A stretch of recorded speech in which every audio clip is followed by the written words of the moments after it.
Hi everyone, I'm Sentualo from Section R. I given two sample problems regarding the chapter 4, which is columns and other compressions members. So here's problem number 1 in Euler's column buckling theory.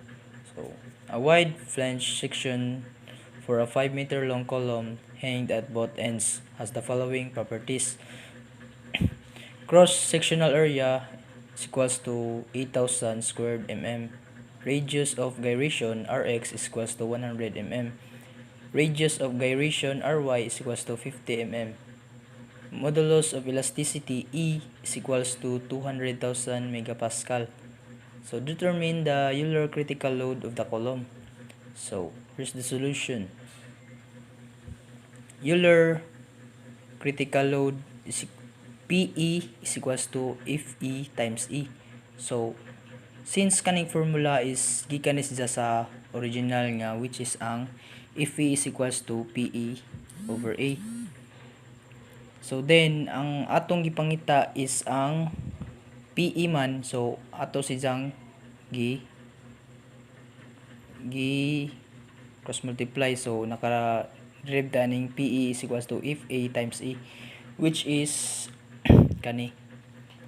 So Euler critical stress FE is equals to pi squared times E over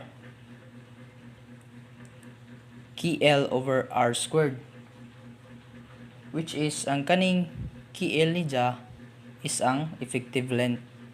So nanamtay value sa atong mga unknowns. So nag-ingon pud sa problem nga if hanged at both ends man, so ang atong key is equals to 1. So KL over R times max is equals to 1 times 5,000 over 50 is equals to 100. So ang atong Euler critical stress FE is equals to pi squared times 200,000 over 100 squared. So now ang atong FE is equals to 197.4 megapascal. So sa atong formula nga PE is equals to FE times E, so nanamtay value sa atong FE, which is ang 197.4 megapascal. Ato siyang i-multiply sa atong area nga 8,000 squared mm. So ang atong answer is PE is equals to 1,579,200 Newton. So ato jang express in kilonewton. So our answer is PE is equals to 1,579.2 kilonewton. So here's sample problem number 2. Wide flange 14 times 550 is used as a column to carry an axial load of 3,600 kilonewton. Design a square base plate to support the column. The base plate rests on full area of square concrete compression block with FC is equals to 21 megapascal. Use a 3/6 steel base plate. So nag-ingon man niya use a 3/6 steel base plate. So magamit to atong table nga itong basihan nga nasa libro sa gilisan niya. So solution. Relevant properties of W14 times 550. So ang atong BF is equals to 514 mm, where D is equals to 437 mm. So natay drawing nato dire. So natay given niya B atong D. So proceed ta. So column load P is equals to 3,600 kilonewton, which is given nato dire. So ang una nato pangitawon is ang allowable bearing stress on concrete. So if P is equals to 0.35, if C is equals to, so ang atong FC is given man, which is 21 megapascals. So 0.35 times 21, so ang atong FP is equals to 7.35 megapascal. So next is ang allowable bending stress on steel. So FB is equals to 0.75 Fy. So since ang atong Fy matingata nganong Fy nga given dire kay sa ang kani tungod inganing use A36 steel base plate. So sabok sa ilisan niya nag-ingon niya ang yield strength of Fy if gamit jag A36 steel is 248 megapascal. So mao ni atong gigamit niya 248. So ang atong FB is equals to 186 megapascal. So next atong baton is area of base plate, which is A is equals to P over FP. So direct substitute naman ta kay na naman tay value aning duha.